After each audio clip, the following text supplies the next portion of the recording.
Let's face it, you are more than a resume. You have a personality and things about you which just cannot be captured on paper. On this podcast, we are working to humanize the hiring experience by giving you a voice. So let's talk, learn from one another, and find that next great opportunity. I'm your host, Eric Ryan Jones, and this is Fire Before Christmas.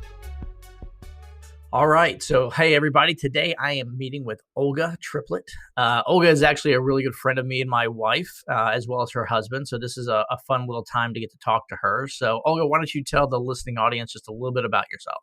Hi, thanks for having me on. My name is Olga Triplett. I am a Romanian American. I've been in the US since I was about 10, so I do consider Atlanta my home. I am a coffee enthusiast and I love to feed people. And I have a husband of 4 years and the best dog in the whole world, a little fluffy Havanese named Mocha. And currently, I'm unemployed. And you do have one of the best dogs in the world. I had the pleasure of staying at their place for a few days when I lost my job and was coming up for interviews. And your dog was a much needed companion. He was very sweet and lovely. So that was good. So I'm sure you're getting lots of cuddle times with him. Yes. That's awesome. So kind of talk a little bit about your past work history and kind of what you're hoping for. Sure. So I got into hospitality probably long before I actually got into hospitality, if that makes sense. I was always the girl that hosted and threw the parties and got everybody together. And then I decided to make it a career. I started my career with IHG, which is a company that I've been with for 9 years, if you can imagine, at the hotel in Atlanta in Buckhead. And I worked at the front desk there, and I sort of just worked my way up. The last big role that I had with IHG was at their corporate office, which was a consulting role for building hotels. Basically, I worked with owners day in and day out, and architects and you name it, to sort of build a hotel from the ground up and up until they open. And then in the last 4 months, I had the pleasure of working as an analyst for under the revenue management team, which was a super fun new, uh, just something completely out of my wheelhouse. But it was a lot of fun, and I was there unfortunately only for 4 months before the coronavirus really hit the hospitality industry, and I was let go.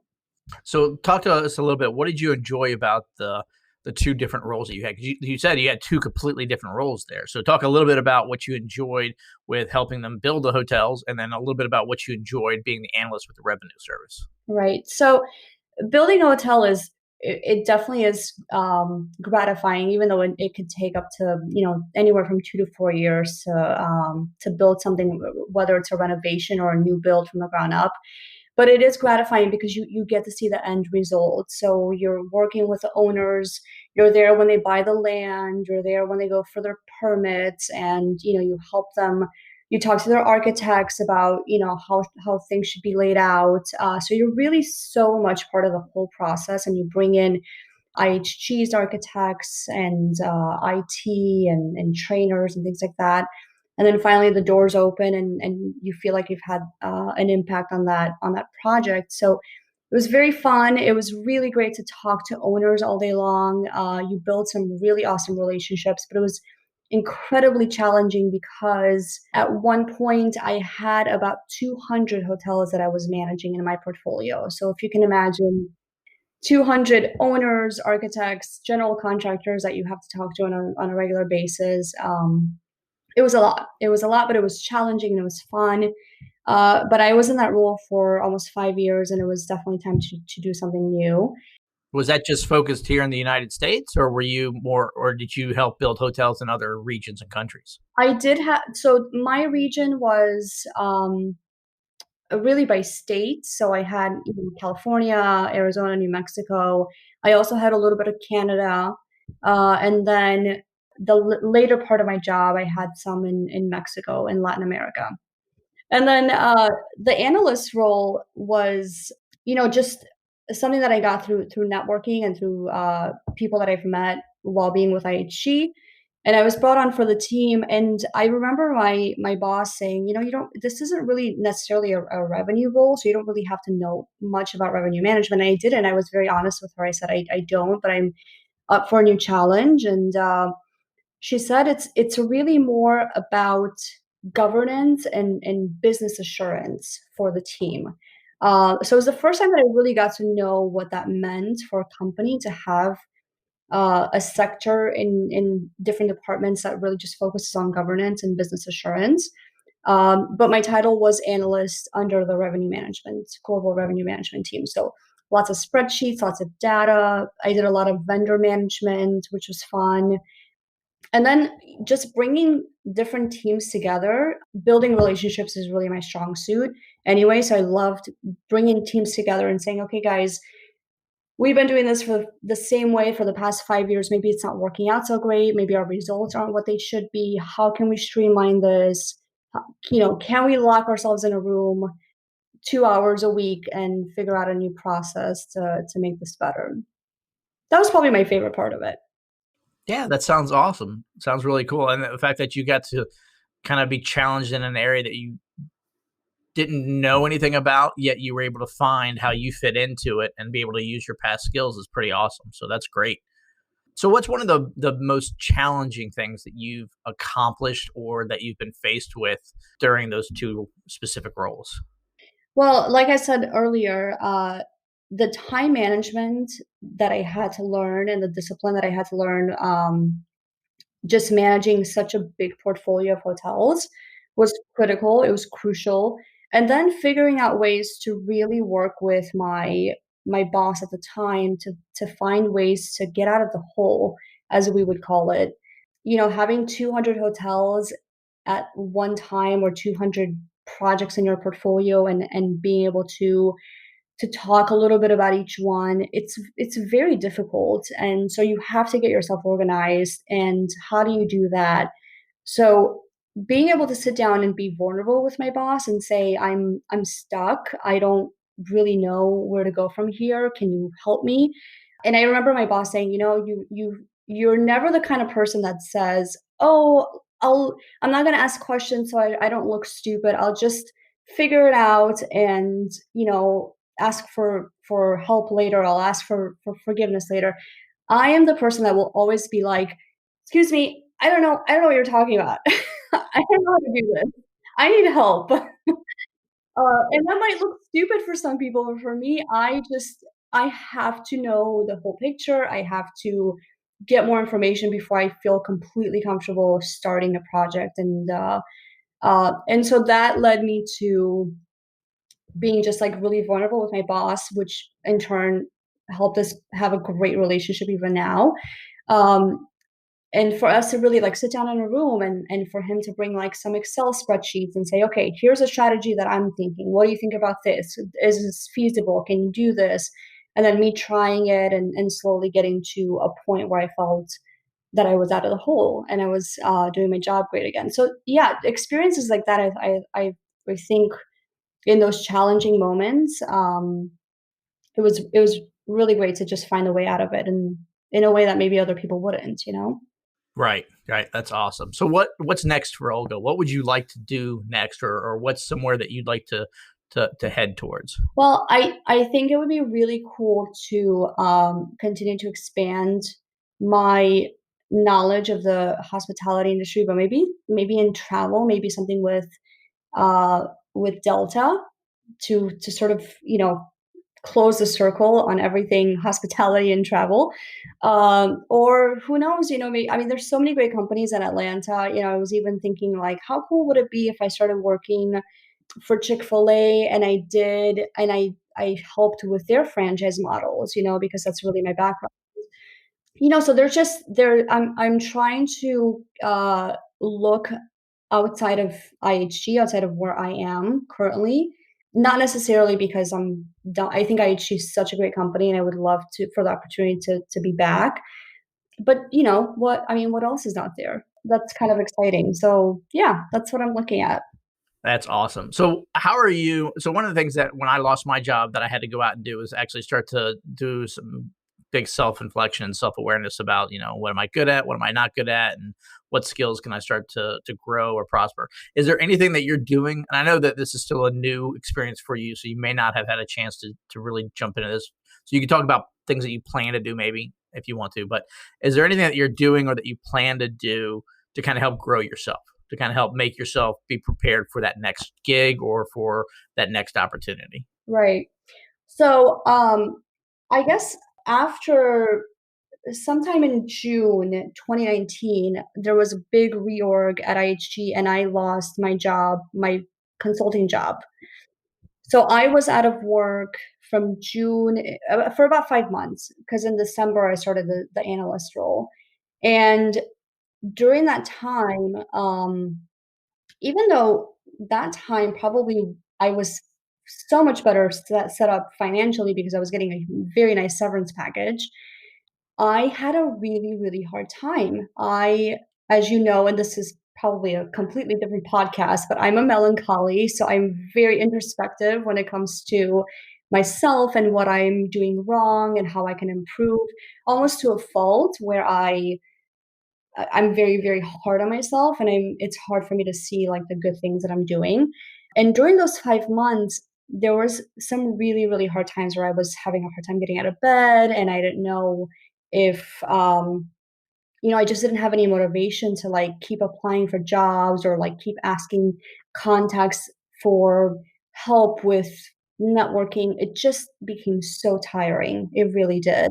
And when I did start working on myself, I was, again, I would just go back to that spiral where I was like, oh, you're not good enough, or maybe you did this wrong, or, you just kind of start thinking about all the stuff that you did wrong that maybe led to this, which is completely irrelevant because it was a reorg. It had nothing to do with my performance, but that's just how humans are, right? In that time.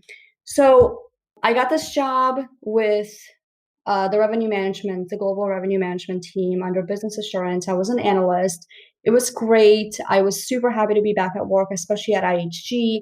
I was in a contractor role, which was a little bit different, but I mean, I didn't mind. It was a job. It was a new opportunity, a new challenge, and I got in. And 4 months later, right at the point where I felt super comfortable and I was like, okay, I can take my training wheels off, I can hit the ground running.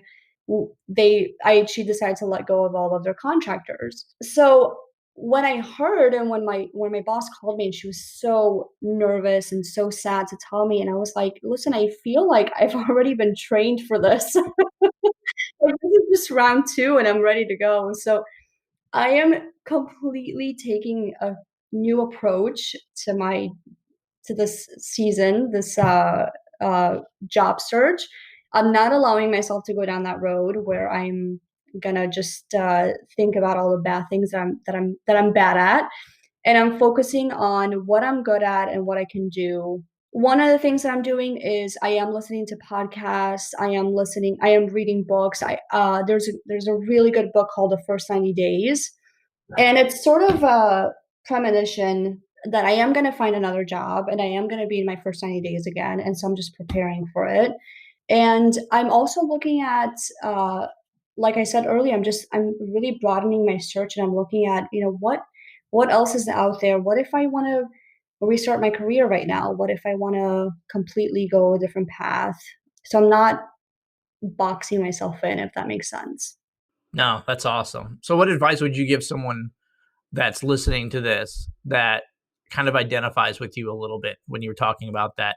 I can't get out of bed. I'm not feeling really good. I'm just looking at all the bad things that I did. What advice would you have that person? It's okay to freak out. It's completely okay to freak out, and it's okay to be sad, and it's okay to have a day where you can't get out of bed. But the important part is you can't stay there. You cannot allow yourself to stay there. Be sad, freak out, and then pour yourself a glass of wine, open your computer, and start at it again.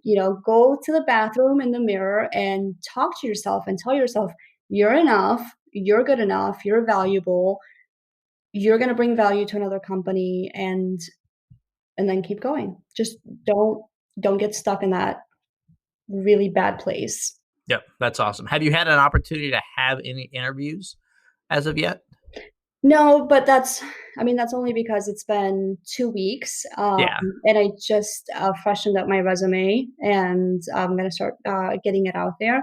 And I'm a little bit concerned because the hospitality industry, it was the one that got hit the most in the travel industry. So I'm concerned about what opportunities that will be out there, which is why I'm trying to look at other places as well, other industries besides hospitality. But Sure. no interviews yet. To Okay. TBD.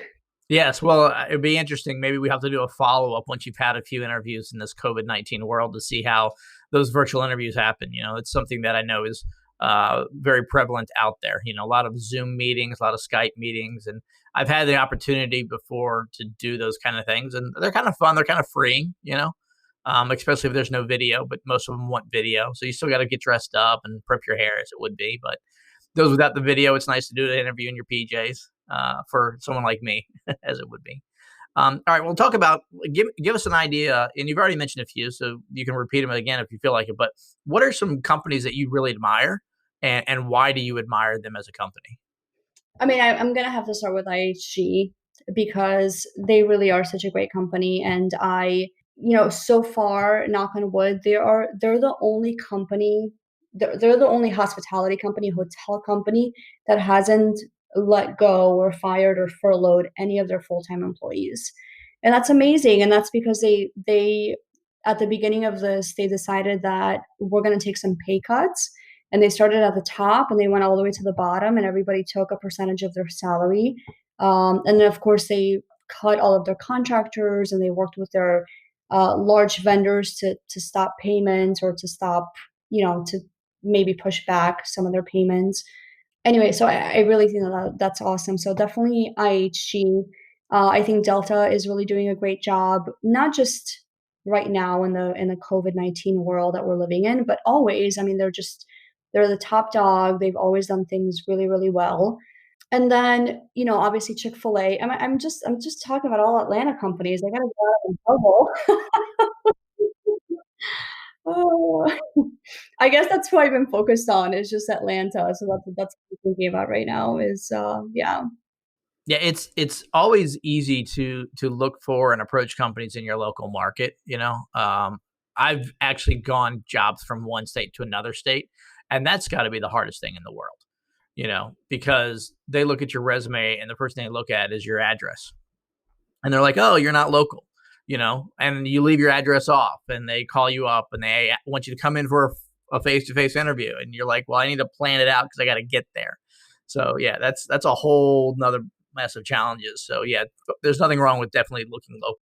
So let's get a little bit more about you and everything. Well, what's some fun things that you like to do, or hobbies that you enjoy? How do you decompress? How do you keep your energy up? What do you do when you're not working? You know what's funny? I saw this meme the other day that said, "Well, it turns out my hobbies are going out to restaurants and touching my face." And I was like, "Wow, that's pretty accurate." That's kind of, yeah. So we definitely love seeing friends and eating together with like friends and family. That's such a big hobby of ours, and we miss that so much right now. Reading has always been a big passion of mine, and then just hanging out with my little guy, my little mochaccino down here.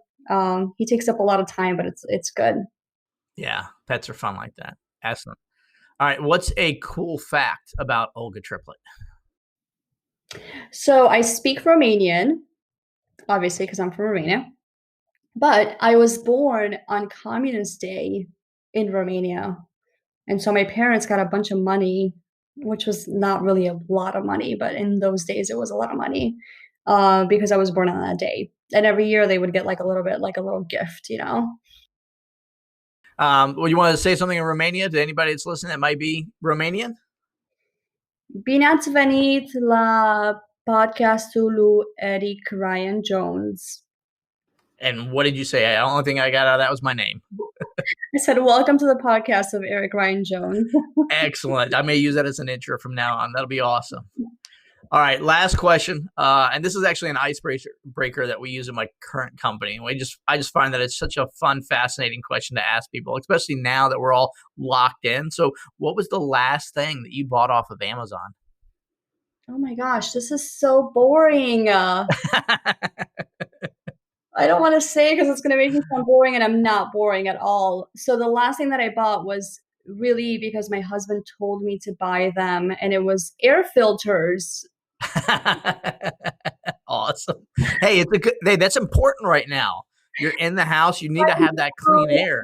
And we just painted. So he's like, we're not turning on the AC until you buy air filters. So I bought air filters, but that's so boring. I'm not. What did you buy before that? What was the thing that Olga wanted to buy that she bought? I bought some vitamin D. Okay. Vitamin D, which is very important. That is. Yes. For your immune system, for your skin, for everything. So yes. Excellent. All right. And if people wanted to get a hold of Olga, how would they find Olga? So I'm on LinkedIn. I am very heavy into Instagram, a little too much. My username is Schmolga on Instagram, which is just a nickname that I had when I was younger. And then if you want to email me with any questions, olga.triplett@outlook.com. Excellent. And we'll have all those details up on Olga's personal page at firedbeforechristmas.com/Olga Triplett.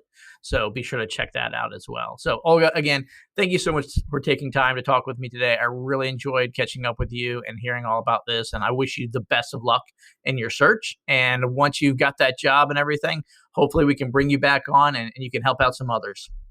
You've been listening to Fired Before Christmas. I really hope you enjoyed today's episode and getting to know my guests better. If you'd like to learn more about our show, please find us on the web at firedbeforechristmas.com. And any questions or interest in the show, please feel free to email me at host@firedbeforechristmas.com, or again, check out our website. Until next time, I'm your host, Eric Ryan Jones, and you've been listening to Fired Before Christmas.